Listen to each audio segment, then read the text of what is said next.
ये वीडियो मेरी एक पूरी वर्ल्ड वॉर 2 की सीरीज है, world war 2 from beginning to end. उस सीरीज का एपिसोड नंबर 42 है।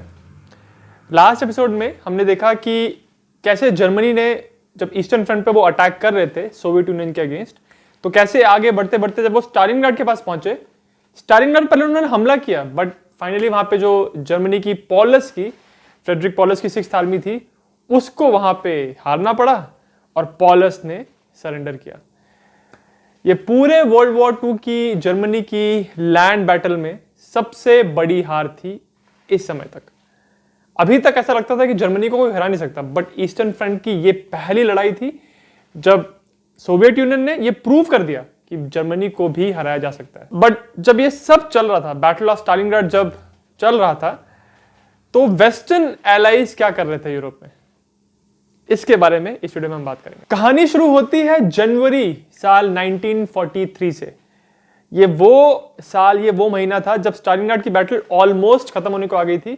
तो फ्रेंच मोरक्को में कासाब्लांका में अमेरिकन प्रेसिडेंट और अमेरिका के सारे सीनियर मिलिट्री के जनरल्स, यूके का प्रेसिडेंट चर्चिल और उसके भी सारे सीनियर ऑफिसर्स, मिलिट्री ऑफिसर्स, और फ्रांस के जो फ्री फ्रांस था उसके इंपॉर्टेंट जो लीडर्स थे, वो आके कासाब्लांका में सबने एक मीटिंग की, जिसको कहते हैं द कासाब्लांका कॉन्फ्रेंस या फिर आनफा कॉन्फ्रेंस, क्योंकि ये आनफा होटल में हुआ था। जब यहाँ पे इतनी इंपॉर्टेंट मीटिंग हो रही थी सारे एलाइड साइड के इंपॉर्टेंट लीडर्स की, तो इसमें स्टालिन नहीं आया।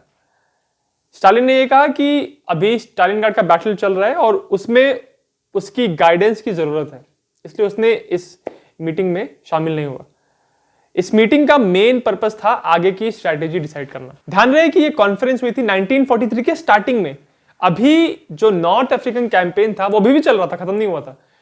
तो जो ब्रिटिश जनरल ब्रुक थे वो कह रहे थे कि सारी जो रिसोर्सेज हैं, पूरी एलाइड साइड के सारे फोर्सेस, उनका पैसा, उनका मिलिट्री इक्विपमेंट जाना चाहिए पहले नॉर्थ अफ्रीकन कैंपेन में जीत हासिल करने के लिए। बट दूसरी तरफ यूएस नेवी के जो एडमिरल किंग थे वो कह रहे थे कि नहीं, सारा एलाइड सोर्सेस, सारा पैसा, इक्विपमेंट जाना चाहिए पैसिफिक थिएटर में जापान से लड़ने के लिए। इस पूरी कॉन्फ्रेंस में ऑब्वियसली क्योंकि बहुत सारे कंट्रीज के लीडर्स आए थे, तो सब लोग अपनी अपनी बातें कर रहे थे कि हमको ये करना चाहिए, वो करना चाहिए। बट अल्टीमेटली इसमें ज्यादातर बातें वो मानी गई जो ब्रिटिश लोगों ने कही थी। और इसीलिए ऐसा कहते हैं अमेरिकन, बहुत सारे जो वहां पे जनरल्स थे वो नाराज हुए कि हमने ऐसी चीजों को मान लिया जिसमें हमारा नुकसान हो रहा है। और अल्टीमेटली जो ब्रिटेन के जनरल्स ने, उनके नेवल कमांडर्स ने जो सजेशन दिए थे उनको माना गया और उसके तहत डिसाइड किया गया कि नहीं, पहले फोकस किया जाएगा नॉर्थ अफ्रीका के वॉर को कंप्लीट करने के लिए, वो प्रायोरिटी होगी। उसके बाद फिर इटली को इन्वेड करेंगे। अच्छा, इस कॉन्फ्रेंस में एक और बहुत बड़ा हाईलाइट जो था वो ये था कि अमेरिकन प्रेसिडेंट रूजवेल्ट ने अनाउंस किया कि उस कॉन्फ्रेंस में उन्होंने डिसाइड किया कि इस पूरे वर्ल्ड वॉर का एंड तब होगा जब जर्मनी अनकंडीशनल सरेंडर करेंगे। तो ये बहुत ही इंपॉर्टेंट बात है, क्योंकि देखिए फर्स्ट वर्ल्ड वॉर में जर्मनी ने सरेंडर नहीं किया था, उन्होंने आर्मिस्टिस किया था एलाइड साइड के साथ, और उसके बाद मैंने एक अलग सी वीडियो भी बनाया है, उसका लिंक मैं इस वीडियो के डिस्क्रिप्शन में डाल दूंगा। तो लोगों के मन में बहुत ये गुस्सा था, या आप समझ लीजिए कि एक तरह से कसक थी कि फर्स्ट वर्ल्ड वॉर में उन्होंने जर्मनी को हराया, फिर भी वो लड़ाई कर रहे हैं इस बार, इसका मतलब हमने उनको ढंग से नहीं हराया था। तो इसलिए इस बार था कि इस बार तो हमको लड़ाई तभी खत्म होनी चाहिए जब जर्मनी पूरी तरह से हार मान ले, सरेंडर कर दे अनकंडीशनली। इस अनाउंसमेंट ने बहुत सारी चीजें की। जब रूजवेल्ट ने ये ऑफिशियली अनाउंसमेंट किया तो इसके बहुत सारे रिएक्शंस आए।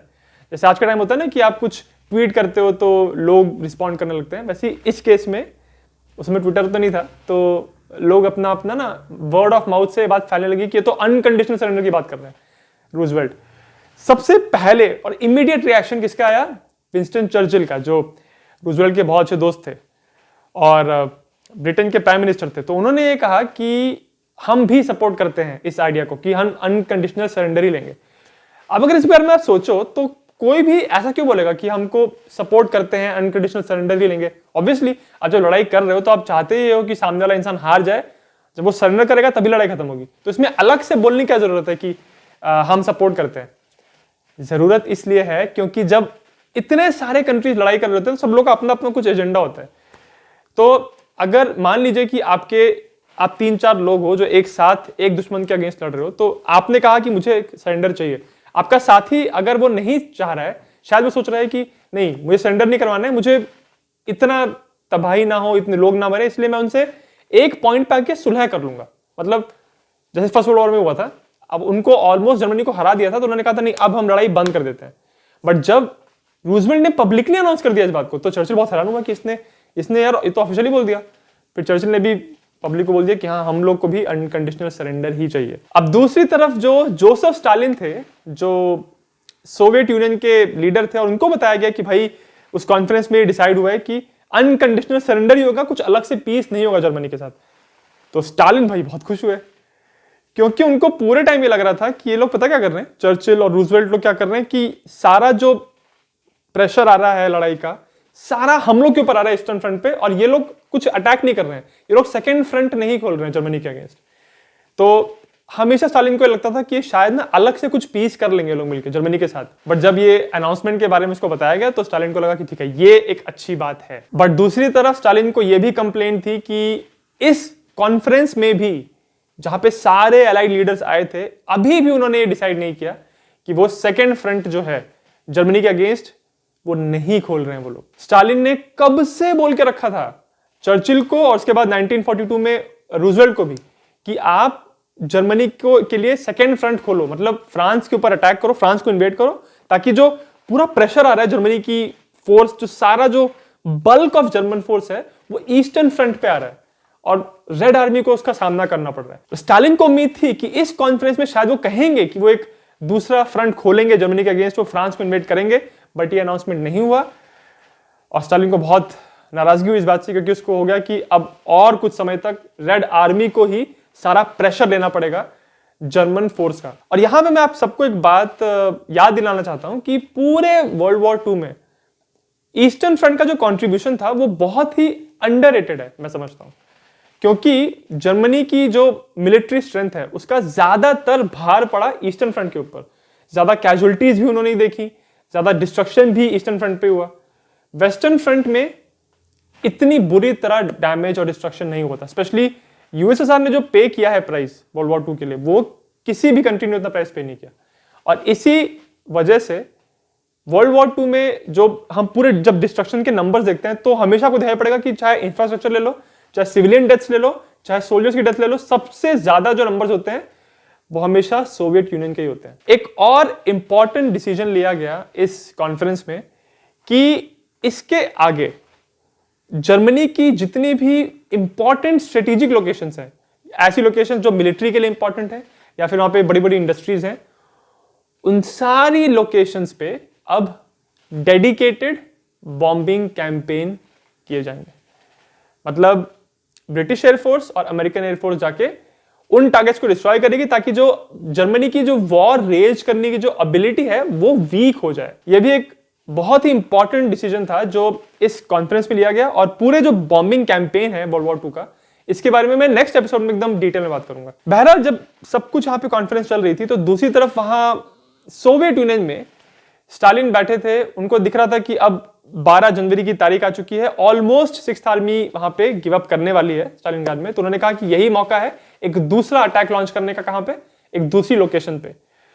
तो 12 जनवरी को स्टालिन ने लॉन्च किया ऑपरेशन स्पार्क, और ये लॉन्च किया गया था ऑपरेशन लेनिनग्राड की जो सीज लगी थी ना, जो जर्मन आर्मी ने जाके वहां पे एक इंपॉर्टेंट लोकेशन थी सोवियत यूनियन के टॉप नॉर्दर्न कॉर्नर पे, वहां पे एक पोर्ट सिटी थी लेनिनग्राड, उसको जो घेर के बैठे थे वो लोग, उस सीज को तोड़ने के लिए इस ऑपरेशन को लॉन्च किया गया। इस मिशन की जिम्मेदारी दी गई ज़ुखोव को, जो कि स्टालिन के बहुत ही चहीते और पूरी सोवियत यूनियन के रेड आर्मी के बहुत ही ज्यादा सक्सेसफुल कमांडर थे। ज़ुखोव ने मेनलैंड सोवियत यूनियन से सेकेंड शॉक आर्मी को लेकर लेनिनग्राड की सीज की तरफ अटैक किया। बाकी दूसरी तरफ से 67th आर्मी ने इस सीज पे अटैक किया, और 3 स्की ट्रूप्स वाले जो ब्रिगेड थे, जो स्कीज पे थे, उन्होंने जाके एक साथ इस सीज को तोड़ने के लिए अटैक किया। और ये जो अटैक था, ये पूरा मिशन कामयाब हुआ। 18 जनवरी साल 1943 को सोवियत आर्मी ने ये जो सीज बनाई हुई थी जर्मन आर्मी ने, उनकी सीज में एक पंक्चर कर दिया, एक उसको भेद दिया, और वहां से फिर सप्लाईज आना आसान हो गया लेनिनग्राड के लिए। ध्यान रखिए कि अभी भी रेड आर्मी ने लेनिनग्राड की सीज को, जो घेराव था, उसको पूरी तरह तोड़ा नहीं था। मतलब अभी भी वहां पे जर्मन आर्मी थी, बट जो घेराव था उसमें एक उसको भेद दिया था और उसमें एक, जिसको कहते हैं ना, पंक्चर कर दिया था उसको। तो उसकी वजह से क्या हो रहा था कि अब लेनिनग्राड में जो इतने लोग इतने समय से, महीनों से वहां फंसे हुए थे, लोग भूखमरी से मर रहे थे, लाखों लोग मारे गए थे वहां पे, तो उनको जो सप्लाईज देने का जो रूट था वो थोड़ा सा खुल गया था और इस वजह से फिर वहां से भर भर के सप्लाईज देना शुरू किया लेनिनग्राड के लिए। इस कामयाबी के बाद ज़ुखोव का फिर प्रमोशन हो गया, उनको बना दिया गया marshal of the Soviet union. अब बात करते हैं कि सोवियत यूनियन के सदर्न एरिया में क्या हो रहा था। जो रेड आर्मी ने ऑपरेशन लिटिल सैटर्न लॉन्च किया था, उसके वजह से जर्मनी के कमांडर मैनस्टाइन को अब यह प्रॉब्लम हो गई कि अब यहां से अपनी आर्मी को निकालें कैसे। तो मैनस्टाइन अपने 1st पैंजर डिवीजन को और 17th आर्मी को वहां से रिट्रीट करके लेके चले गए कॉकसस के नॉर्थ वेस्टर्न एंड पे। अब 6 फरवरी 1943 को मैनस्टाइन की मुलाकात हुई हिटलर से। हिटलर ने मैनस्टाइन को बताया कि ये जो पूरा स्टालिनग्राड में जो इतना बड़ा ब्लंडर हुआ, इतनी बड़ी हार जो हुई है, उसका रीजन गोरिंग है। गोरिंग ने कहा था कि वो अपने लुफ्ताफे को यूज करके सप्लाई कर पाएगा 6th आर्मी को, बट वो ऐसा नहीं कर पाया। उसके बाद हिटलर और गुस्सा हुआ किसके ऊपर? पॉलस के ऊपर। उसने मैनस्टाइन को भी बताया कि मैंने इसको प्रमोट किया था इसीलिए कि वो सरेंडर ना करे, सुसाइड करे, बट उसने सुसाइड नहीं की। कैसा कायर इंसान है वो। और मैनस्टाइन ये सब सुन रहा था कि कैसे ये अपने मिलिट्री कमांडर को इस तरह से प्रमोट कर रहा है कि वो सुसाइड कर ले। बट स्टालिनग्राड में जो जर्मनी की हार हुई थी, उसका बहुत बड़ा इंपैक्ट हुआ था, ना सिर्फ जर्मनी की आर्मी पे, ना सिर्फ जर्मनी की पॉपुलेशन पे, सारे एलाइड सोल्जर्स पे, बट जापान पे भी इसका बहुत इफेक्ट पड़ा था। क्योंकि जापान भी मानते थे कि जो यूरोप में जो लड़ाई चल रही है उसमें जर्मनी इतनी ताकतवर है कि उसको कोई हरा नहीं सकता। बट जब जापान ने देखा कि अरे इन्होंने तो एक्चुअली सरेंडर कर दिया स्टालिनग्राड में, और ये तो नवंबर तक कह रहा था हिटलर कि ये तो कभी भी जीत जाएगा, तो उसके बाद जब पॉलस ने सरेंडर किया था स्टालिनग्राड में, तो रेड आर्मी ने वहां पे उसका वीडियो बनाया जब वो सरेंडर कर रहा है तो, और उस वीडियो में दिख रहा है कि पॉलस घबराया हुआ है। तो जब ये इस वीडियो को रेड आर्मी ने अच्छे से प्रोपेगेंडा के लिए इस्तेमाल किया कि ये देखिए हमने यहाँ पे इतनी भयानक 6th आर्मी को यहाँ कैप्चर कर लिया, देखो उनका कमांडर साइन कर रहा है। तो जब ये वीडियोस जब जापानीज अथॉरिटीज ने देखा तो उनको विश्वास ही नहीं हुआ कि ये सच बात है क्या? इतना सीनियर मिलिट्री कमांडर जर्मनी का, जिसको इनविंसिबल मानते हैं, वो ऐसा दिख रहा है, नर्वस दिख रहा है और सरेंडर कर रहा है वहां पे, ये सच कैसे हो सकता है? बट वो सच था। जो स्टालिनग्राड में जो हार हुई जर्मनी की, उसका बहुत बुरा इंपैक्ट हुआ हिटलर की रेपुटेशन पे, और इसीलिए अब उसकी नजर थी कर्स्क के सेलिएंट पे। वो ये चाह रहा था कि यहां पे इस एरिया में हमारी जीत हो ताकि वापस ईस्टर्न फ्रंट पे जर्मनी की आर्मी का दबदबा बढ़ पाए। बट ये तो उसके मन की बात थी कि वो ऐसा चाहता था, बट रियलिटी बहुत अलग थी। रियलिटी में वो स्टालिनग्राड में हारे थे। हारने के साथ साथ उसकी 6th आर्मी पूरी तरह कैप्चर हो गई थी। बहुत सोल्जर तो मारे गए थे। कितने सोल्जर्स? लगभग 1 लाख सोल्जर्स को कैप्चर कर लिया गया था। उसके अलावा सारा इक्विपमेंट उनके हाथ से निकल गया था। इतना एयरक्राफ्ट डैमेज हो गए थे या कैप्चर कर लिए गए थे। टैंक्स उनके इतने सारे वहां पे चले गए थे। उनके पास अब ऑयल की प्रॉब्लम हो रही थी, और लेनिनग्राड की जो सीज है उसमें भी अब एक पंक्चर हो गया था। तो हर तरफ से प्रॉब्लम ही प्रॉब्लम थी, बट फिर भी हिटलर के जो मंसूबे थे वो ऊंचे ही थे। और वहां दूसरी तरफ नॉर्थ अफ्रीकन कैंपेन में ऑपरेशन टॉर्च लॉन्च हो गया था, और एलाइड ट्रूप्स वहां पहुंच रहे थे। तो उनको काउंटर करने के लिए ट्यूनीशिया में और ट्रूप्स को भेजा जर्मनी ने, ईस्टर्न फ्रंट से निकाल के। तो ईस्टर्न फ्रंट कमजोर ही हो रहा था जर्मनी के लिए। आप बस ये समझ लीजिए कि 1943 के स्प्रिंग महीने तक आते आते जर्मनी के पास ईस्टर्न फ्रंट पे 27 लाख सोल्जर्स बचे थे, और उसके जवाब में रेड आर्मी के पास लगभग डबल से भी ज्यादा सोल्जर्स वहां पे थे। लगभग 58 लाख रेड आर्मी के सोल्जर्स, उसके साथ साथ 4 गुना ज्यादा टैंक्स, और उसके साथ साथ रेड आर्मी के पास और मशीनरी आ रही थी। ट्रक्स हो गए या फिर आर्मर्ड व्हीकल्स हो गए और जीप्स हो गई, जो कि अब लैंड लीज एग्रीमेंट के थ्रू अमेरिका उनको सप्लाई कर रहा था सोवियत यूनियन को। जो रेड आर्मी की आर्मी इतनी बड़ी साइज की जो थी, इतनी विशाल, उसका रीजन ये भी था एक कि वो बहुत भारी मात्रा में वुमेन सोल्जर्स को रिक्रूट कर रहे थे। 1943 तक आते आते पूरी दुनिया में रेड आर्मी ही ऐसी थी जिसके पास highest number of female soldiers थे, लगभग 8 लाख। वुमेन सोल्जर्स बहुत अलग अलग पोजीशंस में थी, जैसे पायलट्स थी, वो लोग नर्सेस थी, डॉक्टर्स थी, telephone operators, anti aircraft crew. और 1942 में स्टालिनग्राड में उन्होंने इतना कमाल दिखाया था एज फीमेल स्नाइपर्स। तो स्नाइपर्स थी बहुत सारी उनकी आर्मी में। 1943 में तो एक प्रॉपर वुमेन का स्नाइपर स्कूल भी खोल दिया सोवियत यूनियन ने। उस जमाने में वुमेन स्नाइपर्स के लिए ऐसा कहते थे कि उनकी वो ठंडी ज्यादा अच्छे से बर्दाश्त कर पाती हैं, और जब उनके सामने टारगेट होता है और उनकी वो अपने स्कोप के थ्रू टारगेट को देख रही होती हैं, तो उनकी उंगलियां ट्रिगर के ऊपर ज्यादा स्टेबल होती हैं, उनके हिट्स ज्यादा एक्यूरेट होते हैं। तो वुमेन स्नाइपर्स की बहुत इज्जत थी ईस्टर्न फ्रंट पे और पूरी रेड आर्मी में। अच्छा, जब ये सब कुछ यहाँ पे हो रहा था तो एक बार बात करते हैं वापस नॉर्थ अफ्रीकन कैंपेन के बारे में। इस सीरीज में मैंने नॉर्थ अफ्रीकन कैंपेन तो मेरा कंप्लीट हो चुका है, बट यहाँ पे उसका मेंशन करना जरूरी है क्योंकि अब ईस्टर्न फ्रंट पे बहुत बुरी हालत हो गई थी जर्मनी की आर्मी की, और हिटलर चाह रहा था कि कुछ नॉर्थ अफ्रीकन कैंपेन में कुछ तो अच्छा हो, बट वहां पे भी उनकी हालत खराब ही हो रही थी। रोमेल अपनी अफ्रीका कोर को लेके बहुत तेजी से रिट्रीट कर रहा था, और रिट्रीट करने में भी उसका रिट्रीट इतना इफेक्टिव था कि अपने ज्यादातर सोल्जर्स को, अपने इक्विपमेंट को वो बचा पा रहा था। बट अब वो समझ गया था कि यहाँ पे जीत नहीं सकते, यहाँ पे एक overwhelming number of allied forces आ चुकी हैं और उनको टैकल करने के लिए अब हम सक्षम नहीं हैं। तो वो चाह रहा था कि अफ्रीका से इवैक्यूएट होके वो वापस सारे जो ट्रूप्स हैं उसके वो पहुंच जाए इटली में, और इटली को डिफेंड करें अब, क्योंकि यहीं से अब इन्वेजन होगा। तो वो चाह रहा था कि जैसे डनकर्क में जैसे इवैक्यूएशन हुआ था ब्रिटिश फोर्सेस का, अलाइड फोर्सेस का, वैसे ही यहां से हम अपने ट्रूप्स को निकालें। बट हिटलर बिल्कुल भी इस बात को सुनने के लिए तैयार नहीं था। वो ऑलरेडी स्टालिनग्राड में एक लड़ाई हारा था और वो बिल्कुल भी सुनना नहीं चाहता था कि यहां से ट्रूप्स को निकालना है। तो उसने बोला कि नहीं, यहां से रिट्रीट नहीं होगा, मैं तुमको और ट्रूप्स भेजता हूं, रीइंफोर्समेंट भेजता हूं। तो मार्च 9, 1943 को अर्विन रोमेल को हो गया जॉइंडिस, बीमार हो गए वो, और उनको फिर बुला लिया गया जर्मनी। जब वो जर्मनी पहुंचे, वो आराम कर रहे थे, तो अगले दिन हिटलर से मिलने के लिए आया और वापस रोमेल ने उसको पर्सनली रिक्वेस्ट की कि वहां पे अब जीतना नामुमकिन है, छोड़ दो नॉर्थ अफ्रीका को, वहां पे अपने जितने ट्रूप्स फंसे हैं उनको निकालो अब, नहीं तो वो भी ट्रूप्स हाथ से जाएंगे। बट हिटलर ने देखा कि अरे इसको मैंने भेजा था वहां पे लड़ने के लिए, तो डेजर्ट फॉक्स है, ये भी ऐसी बातें कर रहा है। तो हिटलर ने बोला कि अब तू किसी काम का नहीं है, और उसको ऐसे कहा कि ये इंसान बदल गया है, और उसको डिफीटिस्ट बोला, मतलब ये बस नेगेटिव बात कर रहा है। और वहां से वो चला गया हिटलर, उसकी बात को बिना माने।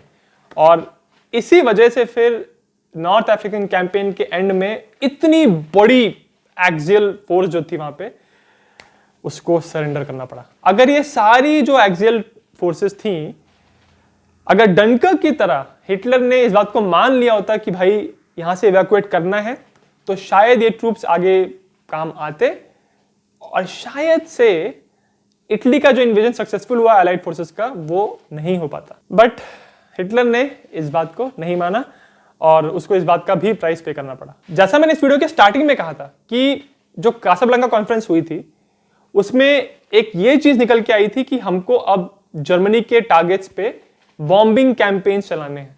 तो बॉम्बिंग कैंपेन्स के बारे में हम अगले एपिसोड में बात करेंगे। ये जो मेरी पूरी वर्ल्ड वॉर 2 की प्लेलिस्ट है, सारे एपिसोड्स, उसका लिंक इस वीडियो के डिस्क्रिप्शन में मिलेगा आपको, और इस पूरे एपिसोड से रिलेटेड जिस बुक से मैंने रिसर्च किया है उसका भी लिंक मैं डिस्क्रिप्शन में डाल दूंगा। और अगर आपको वीडियो अच्छा लगा तो मेरे चैनल जिज्ञासिम को सब्सक्राइब जरूर करिए।